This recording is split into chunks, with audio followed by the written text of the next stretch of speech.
Embrace the power of knowledge at Sanskriti University, ranked first in most promising university in engineering and management in India. Visit www.sanskriti. क्या अंतरिक्ष में बैठकर धरती पर vote डाला जा सकता है? जी हाँ, ये सवाल इसलिए क्योंकि सुनीता विलियम्स इस वक्त अंतरिक्ष में है और अमेरिका में चुनाव होने वाले हैं और खबर ये है कि सुनीता विलियम्स वोट डालेंगी इस अमेरिका चुनाव पे। वोट कैसे डालेंगी ये बेहद दिलचस्प है।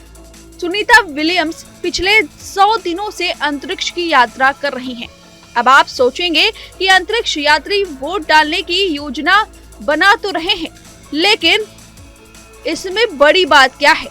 दरअसल सुनीता विलियम्स अपने साथी बुच विल्मोर के साथ वोट डालने की प्लानिंग कर रही हैं। दोनों एस्ट्रोनॉट ने स्पेस से इस साल के आखिरी में होने वाले अमेरिकी राष्ट्रपति चुनाव में वोट डालने को लेकर अपनी उत्सुकता व्यक्त की है। सुनीता विलियम्स ने बताया कि उन्होंने पहले ही मत पत्रों के लिए अपने अनुरोध भेजे हैं। उन्होंने कहा कि अंतरिक्ष से मतदान करने के लिए हम उत्सुक हैं। वहीं उनके साथी विल्मोर ने अमेरिकी नागरिक के रूप में अपनी जिम्मेदारी पर जोर दिया। उन्होंने कहा कि नासा हमारे लिए ऐसा करना बहुत आसान बनाता है। भारतीय मूल की एस्ट्रोनॉट ने आगे कहा कि स्पेस मेरा खुशहाल स्थान है, मैं यहाँ अंतरिक्ष में रहना पसंद करती हूँ। वहीं बुश ने इस बात पर जोर दिया कि वोट करना नागरिकों का एक महत्वपूर्ण कर्तव्य है। आपको बता दें कि सन 1997 में टेक्सास ने कानून पारित किया था। इस कानून से अंतरिक्ष यात्रियों को चुनाव में वोट करने का अधिकार मिला था। कानून के अनुसार अगर कोई व्यक्ति अंतरिक्ष में है तो वो इलेक्ट्रॉनिक रूप से वोट कर सकते हैं। ये कानून इसलिए बनाया गया क्योंकि नासा के अधिकतर अंतरिक्ष यानी ह्यूस्टन टेक्सास में रहते हैं। अब सवाल ये है कि अंतरिक्ष से आखिर वोट डाले कैसे जा सकते हैं? तो आपको बता दें कि स्पेस से वोट करने की प्रक्रिया बेहद आसान है।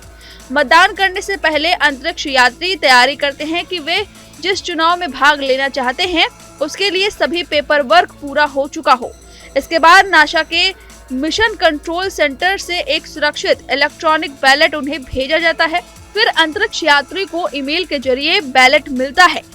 अब वे उसे भरते हैं और उसे फिर पृथ्वी पर संबंधित काउंटी क्लर्क के ऑफिस में भेज देते हैं। अंतरिक्ष से वोट डालने की प्रक्रिया 1997 से शुरू हुई थी।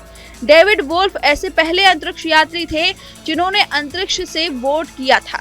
इसके बाद से कई अन्य अंतरिक्ष यात्रियों ने भी इस प्रक्रिया को फॉलो किया। आपको बता दें कि सुनीता विलियम्स ने साल 2016 और 2020 में भी अंतरिक्ष से वोट डाला था और अब इस चुनाव में देखना होगा कि सुनीता विलियम्स आखिर किसे वोट देती हैं। फिलहाल इस खबर पर, इस जानकारी पर आपकी जो भी राय है हमें कमेंट करके जरूर बताएं।